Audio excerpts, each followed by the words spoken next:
What's up, everybody? Welcome back to Off The Dribble. Asher isn't here today. He's at a UMD game. We do have someone else that's joining. His name. Me and John kind of met in a little weird way. We both follow this one Instagram account that like posts stuff about the Wolves, or I think it was a the Tim's account in general. And then like it was after a game or during one of the games, and like John commented something. I like replied to his comment. We had like a little back and forth, and then like we just like met each other, found out they were both like really good fans, and we just kind of like bonded over that. And I just met him a couple of days ago, but he's a really cool dude. So this is John. John, anything you want to say to introduce yourself before we start the pod? I just appreciate you having me on the pod. I'm excited to talk about kind of the state of the Wolves and where we kind of stand in the standings going forth, and then the kind of where we're going to go in the playoffs. This team's been full of injuries, so I'm excited to kind of talk about that. Yeah. So we'll start off, obviously, most recently, what happened? A 24-point comeback against the Thunder. Me and John were talking during the game as the game was going on. There was one point where both of us like turned the game off. I think it was like the beginning of the fourth or like the middle of the third. We were like down 24. Looked like Ant wasn't playing well. Looked like Nas didn't have anything going. Looked like the team was tired off a back-to-back.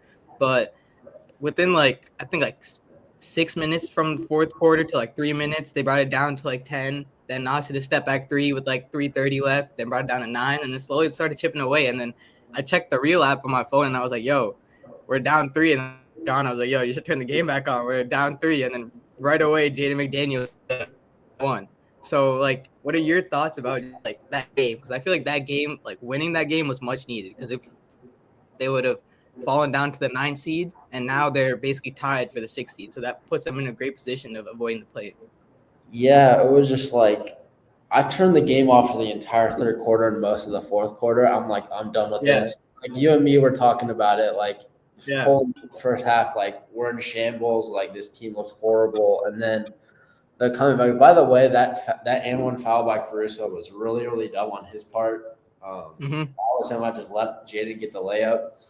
But I was just like, and when we took it to overtime, I was like, there's no way they win it in overtime. Like, but I feel like we've been playing so poorly in the clutch. I was like, you know what? That's cool, but they're going to lose it in overtime. But they eagerly surprised all of us, and I was freaking out. I was calling my dad. I was texting you, and I've never seen something like that since like the Denver playoff game, Game 7. That was probably one of the best games I've watched. But I do think that ultimately us winning that game and pulling off that big of a comeback kind of saved our season. Yeah, 100%. I feel like because like I was like really big on like I know we could beat the Thunder. Like I'm like really big on that, and like he's a Thunder fan.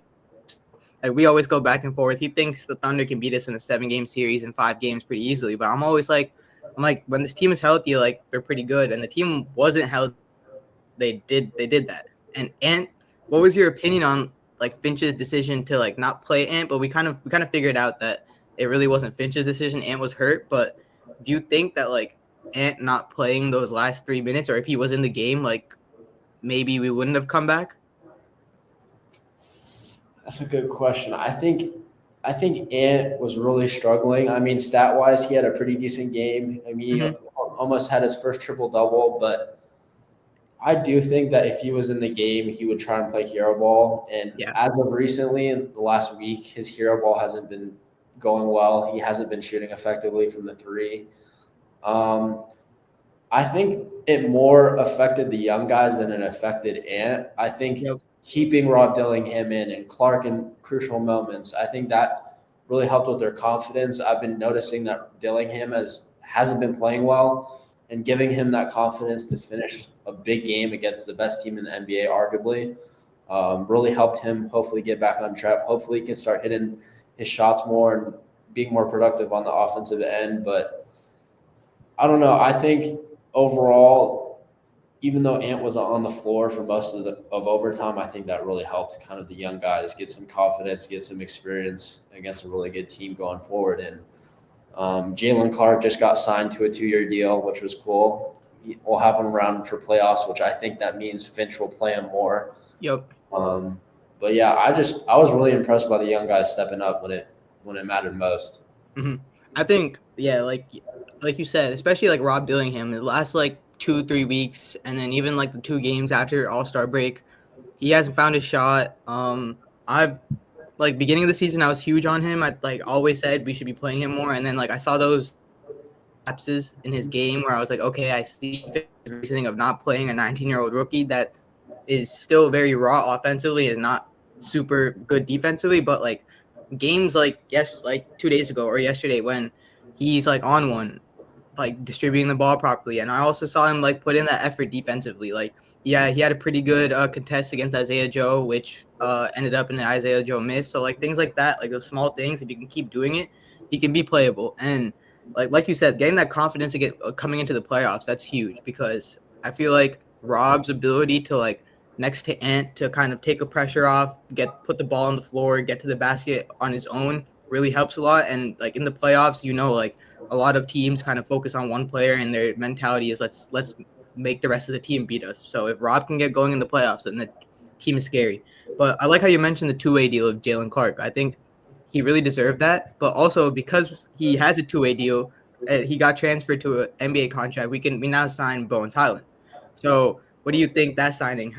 What's your like thoughts about that signing? Because I think it's a pretty cool signing.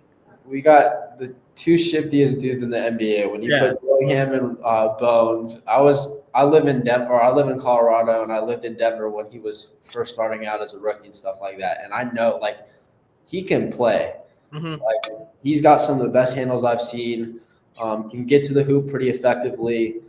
I'm excited to see what he does with the opportunity. I know he's getting assigned to the Iowa Wolves to start. Yeah. Mm-hmm. I mean, you never know. I mean, injuries happen, and maybe we'll need a point guard or someone to get a couple buckets or so. But I'm excited to see what he does with the opportunity. Yeah, exactly. I think he has a lot of offensive talent, and I think the Wolves like their development is like really good. So they can kind of develop him into a really good, efficient player, and also like defensively, he has the tools to be a good defender. Like he's long, he's tall, he's athletic. So I mean, like he could be a good pickup if he plays well when he has opportunities. But moving on, the thing that me and John don't really agree upon is Nas or Randall. Not more specifically like who we think the Timberwolves should keep. Obviously, we both agree that like long term we need to keep Nas. I think that's no questions asked. But I feel like this season, like Randall hasn't been playing good. Obviously, the main thing Timberwolves fans don't like is his turnovers, overruling, dumb shots, stuff like that. But I feel like when he's in the starting lineup, especially 5 games before he got hurt, like you saw his ability to kind of bully people in the paint and take the pressure off. And I think that's much needed because Ant gets doubled a lot and there's a lot of attention on him. So when Randall has the ball, he's kind of like a forcer, like an enforcer down low. So you see him get doubled all the time. So you can't double 2 people during a possession. So that makes Ant more room to work.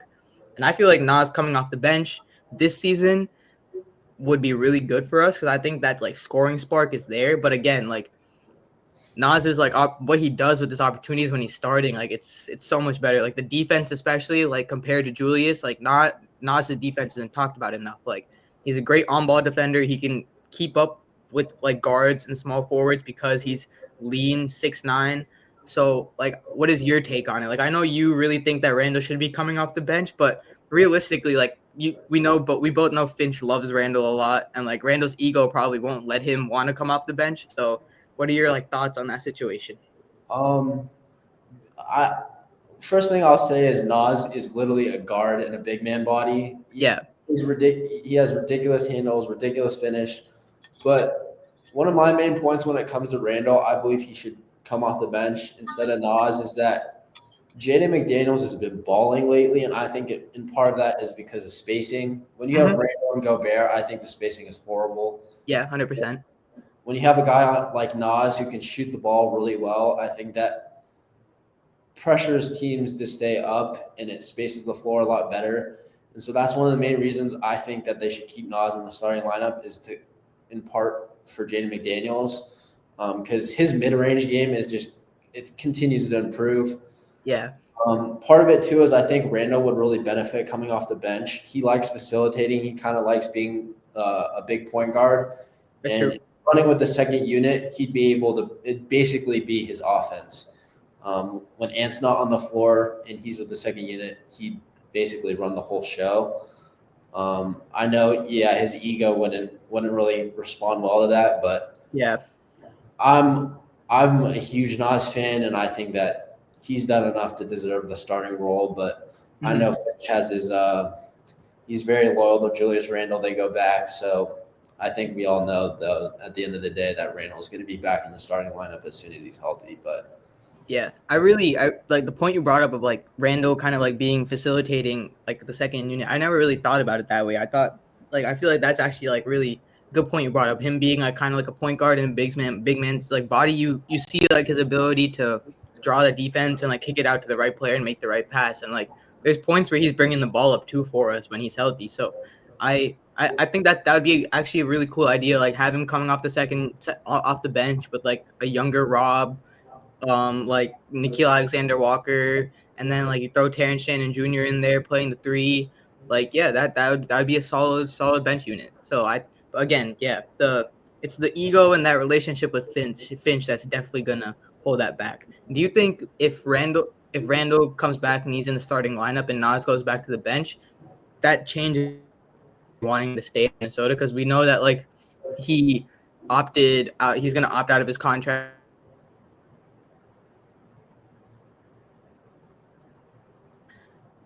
Maybe moving away from the starting lineup and going back to his bench role would kind of shift his like idea of wanting to stay.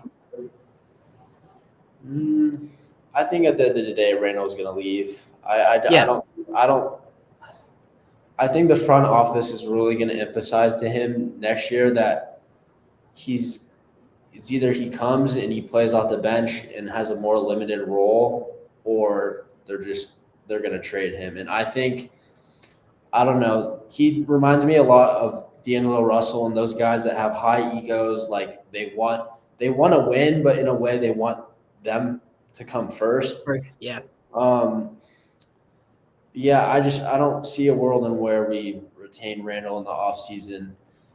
And I mean, I'd love to see it work out. I'd love for him to see him come off the bench because I think he could be really productive. But at the end of the day, I don't really see that happening. Yeah.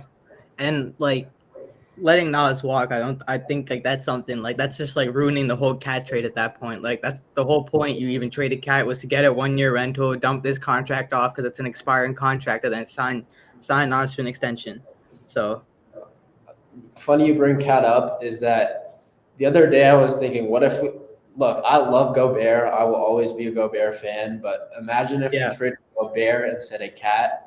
And we had Nas and Cat starting at his traditional 5 and Nas at the 4 with Jaden McDaniels. I don't know if we would have gotten Donte DiVincenzo in that deal, but an Ant, that would have been one of the best spacing teams in the league.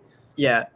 Just the counter to that would just be the defense because we see Cat's defense without an elite rim protector, but like I haven't watched the Knicks too much. I don't know if you have like watched the Knicks that much this season or like specifically Cat. Is like has Cat's defense been like astronomically bad this season? Where like because like I saw a thing where like when he's off the floor or on the floor, their defensive rating is like 127 as opposed to like a normal defensive rating which is close to like 115-ish. So that's kind of crazy.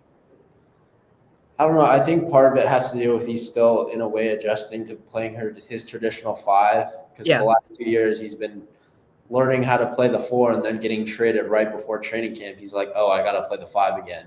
Yeah. And if you look at New York, they're really not a big team. Like, they're not. Yeah, that's true. Traditionally small. Mm-hmm. I mean, Josh Hart plays bigger than he actually is, but I don't think he's playing as bad as the media is portraying it. But I definitely think that when it comes to playoff times, when you play teams like the Cavs or teams like Boston, he's going to really struggle having to be in the paint more than he had to be with the Timberwolves. But I always believe in him. He's one of the main reasons, if not the reason, I'm a Timberwolves fan. So yeah, exactly. Same. Like he's literally the reason I'm a Wolves fan. But I think moving on to the next thing that we're going to talk about is where will the team finish in the West? Like, what are our predictions? So I want to start with you. Like, We do have I think we have the easiest strength of schedule for the rest of the season now, or like top 3 easiest strength of schedule. So that does help us. We're currently the 7th seed, tied with the Clippers, and I think we're a game and a half back or 2 games back from the 5th seed. Let me just make sure. Yeah, we're 3.5 games back from the 5th seed. So we got some work to do to get to the 5th seed. But to get to the 6th seed, we're tied with them. So where do you see us finishing in the West? Realistically, I see us finishing in that 5 to 6 range. I mean, I could see us finishing 4th, but I think that's kind of a long shot.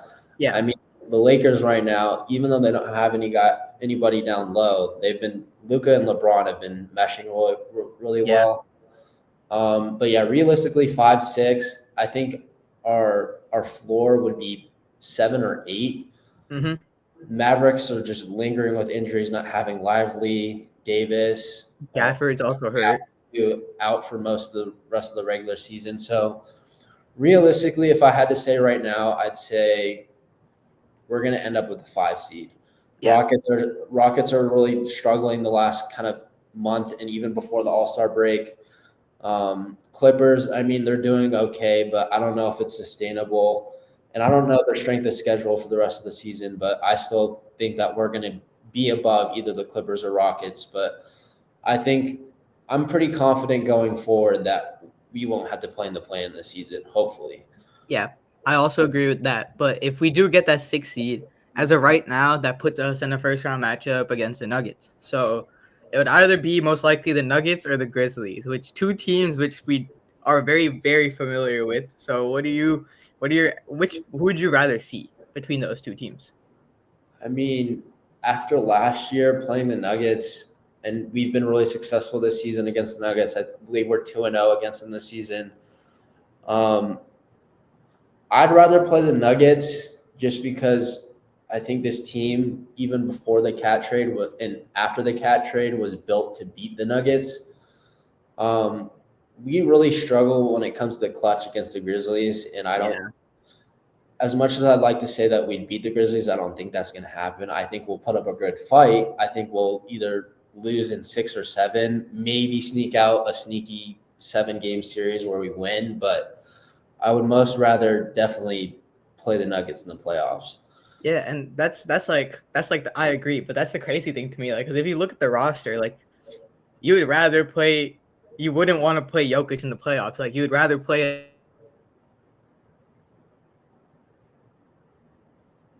like cast that are like very kind of like inconsistent and like Desmond Bane.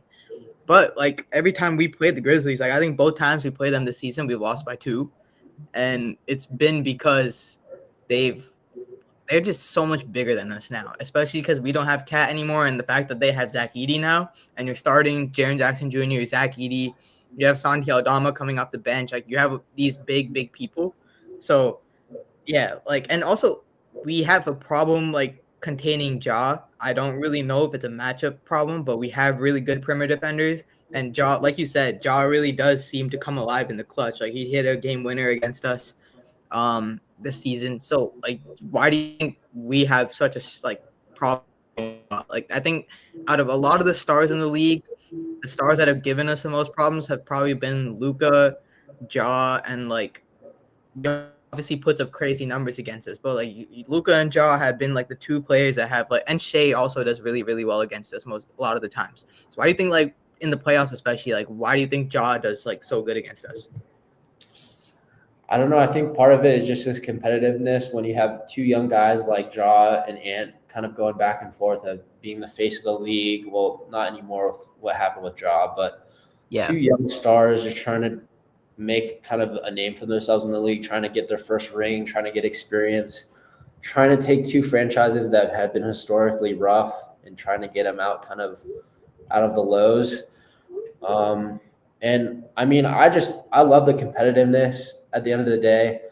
Part of it too that I think opens up a lot is that without Jaren Jackson is, I think, the defensive player of the year. I mean, he struggled against the Cavs the other day, but Gobert not having really any offensive game allows Jaren Jackson to kind of cover a lot of the guys outside and not really worrying about the interior game of Gobert.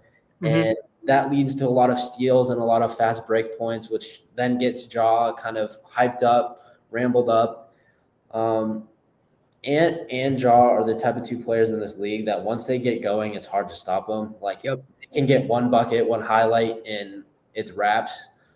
You can throw all different sorts of defensive schemes, and they're just going to attack. So I don't know. Another reason why I'm scared to face the Grizzlies more than the Nuggets is that I think we did a really good job of we let Jokic get what he was getting last year in the playoffs and just limiting like the players like MPJ and Jamal.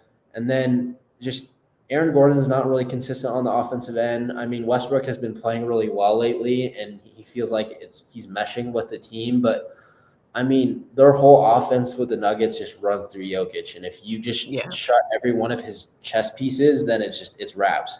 Yeah. But when you have guys like Desmond Bane, Jaren Jackson, Santi Aldama, who are naturally born to score, then it's really just hard to stop that team in Ja.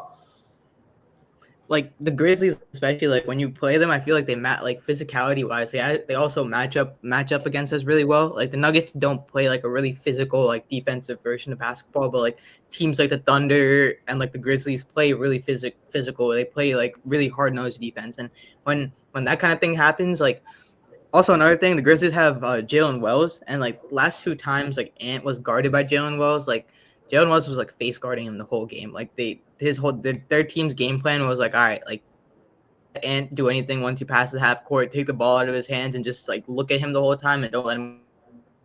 So like kind of things frustrate Ant a lot. Like he's openly said, I hate being double teamed, which in my opinion was kind of irresponsible or like immature for him to say because you're a basketball player. Like you're gonna get double teamed, especially when you're that good. But I feel like he's realized how to get out of it now, obviously. But I think if you're able to shut down MPJ and Jamal Murray and like kind of shut the water off other than Jokic, that really does lower the ceiling of the Nuggets because Jokic is such a good facilitator. So if his teammates are like getting face guarded or aren't getting open, what else is he going to be able to do other than like score? And he's a great scorer, obviously. He makes some tough, insane shots. But my thing, it was a size, but again, we have Nas and Julius plays bigger than he actually is. He's like 6'8", but he's a pretty big body, so he plays physical. So in that regard, I feel like we would do the same thing. You would put one of those two on Jokic and have Rudy as like the roaming big man in the paint. So I agree with you. I think if we play the Nuggets, we could sneak out in 6 games. Again, it could go to a 7-game series, but I feel like that would only happen if Nas and Jaden play like how they're playing right now. And we touched on Nas already. I specifically want to touch on Jaden because beginning of the season, first like 2 months, Jaden's offensive game like went downhill. And like obviously he still was playing great defense, but now he's coming out here averaging close to 17 points per game in the past like month, getting double-digit rebounds like every other game recently, which is also huge for him. Shooting really efficiently from mid-range. His 3-point shot isn't like super amazing, but it's still there where he can make the open 3-point shot when he needs to. So where do you think this team's ceiling and floor is if Jaden is playing this good? Like I feel like his ability to play this good and like having him as such a good two-way player, like it just opens the floor for the team so much. I think another thing that's really kind of it's made me optimistic is when you have guys like Jalen Clark and Nickeil Alexander-Walker, that definitely lifts off the load for Jaden McDaniels when it comes to guarding. Like I think when Jalen Clark is now in the game, he's our primary defender. Like he was clamping Shea up right before All-Star break. I'm Jaden's biggest fan. Like I've been loving every second of him. I hate to call him my dad, but he's Jaden McDaniels' biggest hater, and I've been defending him. And at the beginning of the season, when he was having his struggles, I was like, this is hard to defend him. And there were starting to be conversations about him maybe like getting moved in the offseason or maybe even at the deadline. And I'm not gonna lie, I was kind of falling to that thinking, and I'm like, maybe we do need to move Jaden because his contract is pretty big, but with his reinsurgence, like he's definitely earning the money he's getting paid. I think our ceiling, honestly, I think this is what I'll say. I think Chris Finch will have a big part on how far we go in the playoffs if we make the playoffs. But the way we're playing, I think we will. But I think Chris Finch is going to be the biggest determiner in how he runs the lineups and everything. But yeah, I love this new version of Jaden. He's not really relying on kind of his three ball. He's just slashing, getting to the rim, drawing fouls. And yeah, he's putting more effort on the offensive side, which we need. Yeah. Leading to other guys like Terrence Shannon and Jalen Clark getting their opportunities, which I'm really enjoying. But I think, I don't know, I might be crazy, but I do think we could make it back to the Western Conference Finals or maybe even to the finals this year if he continues to do what he does. But I will say this, and this goes back to the point of Randall. I don't think he's going to play the way he is unless Randall's coming off the bench. Yeah. And then a lot of people are going to put the blame back onto Jaden, just saying like he just took like an offensive like dump, like he just is in a slump. But like but if you really think about it, like especially in the NBA, like with how much of a 3-point shooting league it is, if you have a lot of players like Julius, like I mean Julius can hit the open three, like it's not like he can't shoot for shit or anything like that, but he's more of a mid-range scorer, more of a guy that likes to like play inside the paint into that 8 to 10 feet area. So that really like you said, like Jaden's kind of a mid. That's what he does. Like he does like that little 1-2 crossover, kind of low crossover, gets to his spot on the elbow and just rises above his defenders because he's like taller than everyone. So I think, yeah, he's probably gonna go back to where he's just kind of sitting in the corner because at that point, when you have Julius and Gobert, you need somebody else to space the floor. So they're gonna use Jaden to try and space the floor and put him in the corner. So yeah, I can see him again going back to just sitting in the corner and chucking up 5 to 6 threes a game, which is the opposite of what he's doing now. But I think the main thing that kind of resurged him is his like slashing ability and like ability to like go after like the offensive glass. So he's like really hard on himself. Like I don't know if you notice, like anytime he misses a shot, anytime he fouls someone, like, you can just see in his face he gets really frustrated. So I feel like those small things of just him seeing like a putback go in or him like crashing, getting a dunk to start the game if he like 0 for 4, those kind of things really helped him. And I feel like Finch really got on him about that because, I mean, you're 6'10", have like a 7-foot wingspan. Like you should be averaging 6 to 7 rebounds a game, but he doesn't. So I feel like Finch really got on him about that, and it's showing. But you also mentioned Terrence Shannon Jr., who I want to talk about a little bit before we like move on to the last topic. But I was a huge fan of TSJ in college, especially at Illinois. He was like one of the best scorers in the country when he was at Illinois. The main reason he fell to us in the draft was because of his like sexual assault case and everything that happened while he was in college. So obviously, like, sucks that it happened, but glad that he fell to us because he had 17 points and was it 13 or 10 rebounds? 13 rebounds the other day. 7-10. Yeah. So I mean, and like all his points were just like attacking the basket. And I told you this. I was like, he plays like a mini Giannis if you really like look at it. It's just attack downhill, attack down. What do you think of him as a player, and like where do you see him fitting into like the Wolves rotation moving into the future? I'm in love with the young core that we have with Nas and hopefully Nickeil Alexander-Walker stays around. Jaden, you have TSJ, Jalen Clark, and hopefully Rob Dillingham picks it up. But I'm a huge fan of Terrence Shannon. I was on draft night when we first traded up to get Rob. I'm like, already a W draft. And then I remember Terrence Shannon is still on the board, and I'm like, we still have another pick in the first round. Yep. And he dropped. I'm like, as I'm watching the draft, I'm just paying. I'm like, please let him drop. Please let him drop. Yeah. And if he didn't have his legal troubles, he was for sure a lottery pick. Yep. He's just a pure scorer. Like he hoops. He loves to hoop. And I think him spending a lot of time in college and him being a little bit older than typical rookies gives him kind of more experience. And he doesn't stop. Like there's been moments where he just guns it up the floor and just drives. Like, yeah, maybe it's not a good shot, but he just attacks. And when it comes to his future in this lineup, I think that I could see him being in the starting lineup potentially, but I think he'll be our next our best six man going forward. I think once he develops a couple more years, I think he could average a good 15, 16 off the bench and just take over the bench, kind of be the primary scorer. I mean, he's shooting the ball relatively well, and I think his shot will improve, but when you have a guy like Rob facilitating too in the future, I mean, sky's the limit when it comes to Tierra Shannon Jr., and you never know. He might be our next star. Exactly. And he's also like a very underrated defender, especially at Illinois. Like he was guarding the other team's best player while like dropping 30 on your head. So like when you have a player that you drafted 24th overall that's able to do these kind of things, and it's also, I think the biggest thing about him, you mentioned it too, he's like NBA ready. He's a big, strong dude. He's like, I think 24 years old, 23 years old.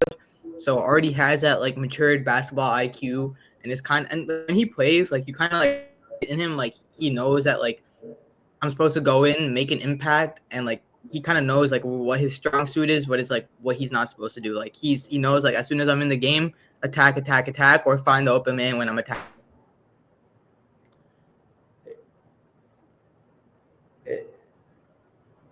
Of hitting those threes, so I feel like with time that's just gonna keep coming. But off season, and like the off season kind of mainly revolves around Julius Randle. Where do you think?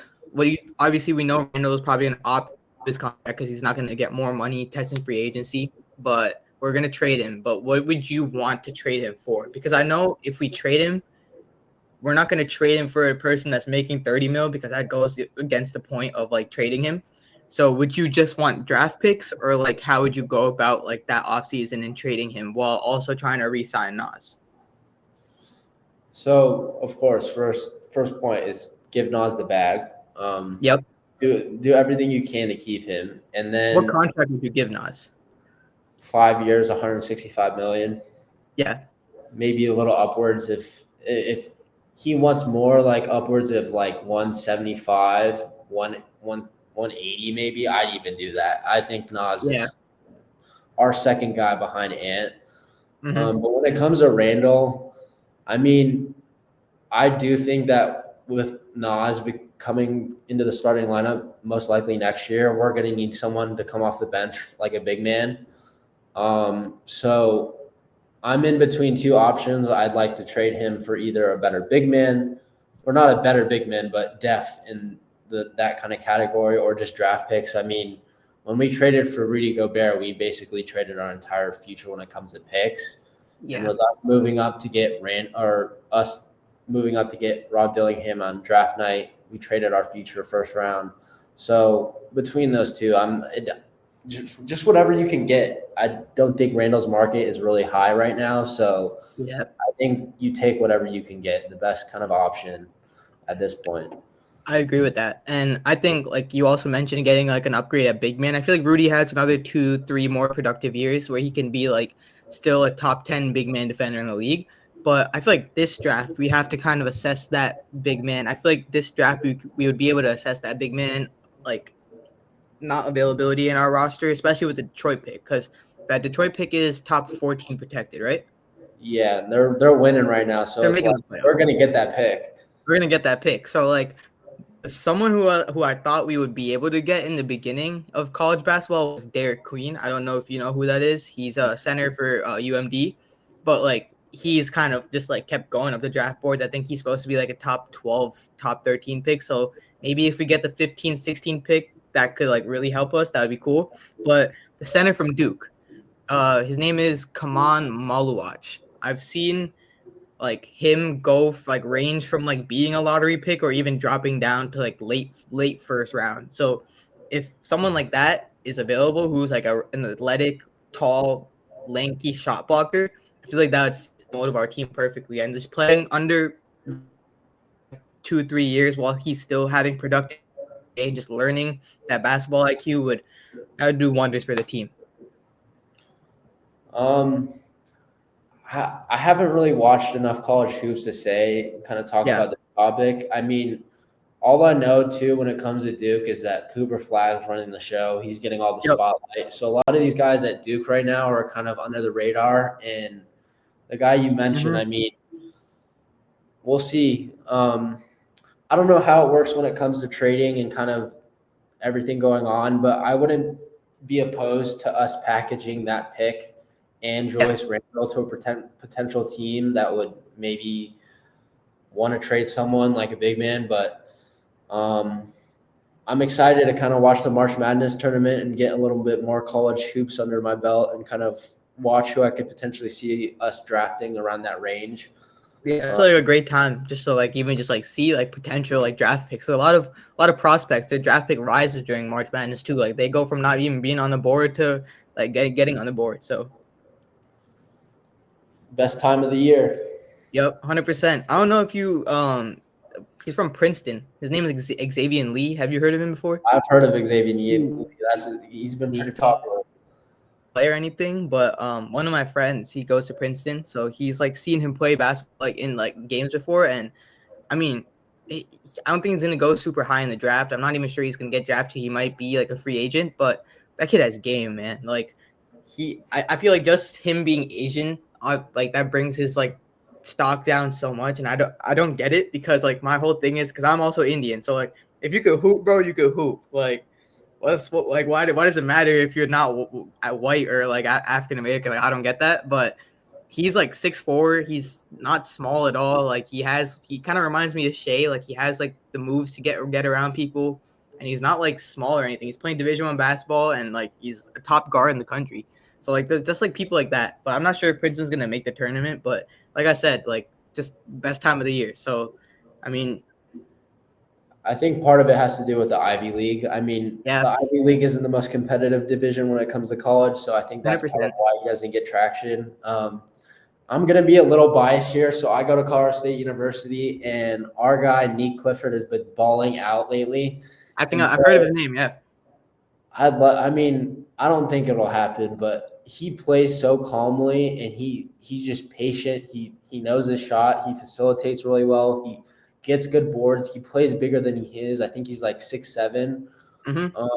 But that's a guy that potentially could fit well on our second unit. Yep. Kind of in our third or four. I mean, again, he is on the smaller side, so he's probably going to be a 3 or 4. But yeah, I don't know. That'd be pretty cool to see my guy Nico playing in a Wolves uniform. Yeah. That'd be pretty cool. Someone that like you're at college right now, like actually like watching, and then they actually end up getting drafted to the. That'd be pretty dope. But to end the pod off, we didn't really mention his name that much, but I want to talk about Na real quick for like a minute or two. There's a possibility that like we don't have enough money to re-sign Na, but like if Randall, there's still a possibility that we can re-sign Na. How focused do you think the Wolves should be on re-signing Na? Like after Nas, obviously Nas is the main focus, but like how much should the Wolves put into like bringing Na back? That should be our main priority after Nas. Yeah. I think as much as I love Cat, and it was hard to see him go, I think without letting him go, we're of course not going to be able to re-sign Nas, and then also we're not going to be able to keep Na if we kept Cat on the team with Gobert, Cat, and Edwards' contract. But I mean, if he left, you do have guys that can fit his role, like Terrence Shannon Jr. or Jalen Clark. In many ways, I think Jalen Clark's a better defender than Na, but I still would love for Na to stay here. I think he really loves it. He meshes well with our team. The chemistry is really there. He's kind of a glue guy. So I think that should be our next priority right after Nas. Yeah, I agree with you. Like you said the chemistry too. Like I think it's like that's pretty under talked about throughout the whole league. Like that core of like Ant, Jaden, Nas, Rudy, Mike, like they all have like really and Na, they all have like really, really good. They've been together for like the past like four-ish years. So like they have a really good relationship. And then you see like Donte also like has a good relationship with Ant now. So like that team chemistry in the locker room's there. I don't know if you saw like on the games that Randall's been hurt. Like I talked about this with somebody else when he came on my pod, but like he had like a lot of energy on the bench. Like every time someone like would do something, like he was going crazy. Like he was hype as fuck, like hyping everyone up. I was kind of surprised about that low key because I was like in my head I'm like you're seeing Nas like drop like 30 on like the person you're like you don't think he's gonna take your spot, but I mean I guess that's good for team morale. Just keep it going. Yeah, it helps with familiar faces. Like I don't think I think Gobert might have played one season with Na in Utah, maybe Utah. even two. Yeah. But having that familiarity with like Joe Ingles Yeah. and Mike Conley and Na really helps Gobert kind of settle in because I know that first season he was with us, he was really struggling. Yep. But yeah, just having these guys that may not be like star potential, but just glue guys that feed into the chemistry, feed into the energy are just really important. And I'd hate to see Na go. He's become kind of a fan favorite in Minnesota. Yeah, exactly. Like chemistry is super important in basketball because especially when you have an 82 game season, you gotta be able to gel well with the players you're sticking it out with. But I think that's all what I wanted to talk about. Anything that came up to your mind? Anything that you wanted to end the pod off with? The last thing I'll touch on is that I don't think really many people are talking about it, but I'm sad to say I think this should be Mike Conley's last season. I mean, Yep. I think if he'd want to come back next season, it'd have to be like almost on a vet minimum or very low and then have a very reduced role, maybe just be kind of a reserve guy. But I can really tell his age is catching up to him. And I mean, I'd love for us to win a championship for him, but he's just struggling on the defensive side, staying in front of people. Yeah. And then he's just really inconsistent on the offensive end. So, but hey, all I got to say is we love Uncle Mike. Oh God, facts. Uncle Mike is always great. He always gives energy. He's a team player. So, yes, sir. But I think this might have to be his last season. I agree. I think like kind of like a Joe Ingles type of role next season for him would suit him really well. Also, like put him on the coaching staff when he retires. Oh, for sure. That would be amazing for like Ant's progression throughout his career too. Like having Mike in his corner when he's like 26 years old in the prime of his career, like that would help him a lot. And Rob. Yeah, or like to start Rob too. Like, and also I think that's something that they have to do at one point or another. Like you drafted him with the eighth overall pick. I get he's not super ready, but like I feel like you just got to throw him in there at one point and just like say, just show us what you got. 100%. But talk about John, it was hella cool to have you on. I appreciate you for taking the time to join. I think it would be definitely cool to have you back on during like before the playoffs or even when like the season's getting to an end. Definitely that would be pretty cool. But for everyone that's watching, drop a like on our YouTube channel. It's at Off The Dribble and also our Instagram. And yeah, we'll probably be releasing me and Oshrit will probably be releasing another episode in 3 or 4 days. So yeah, peace.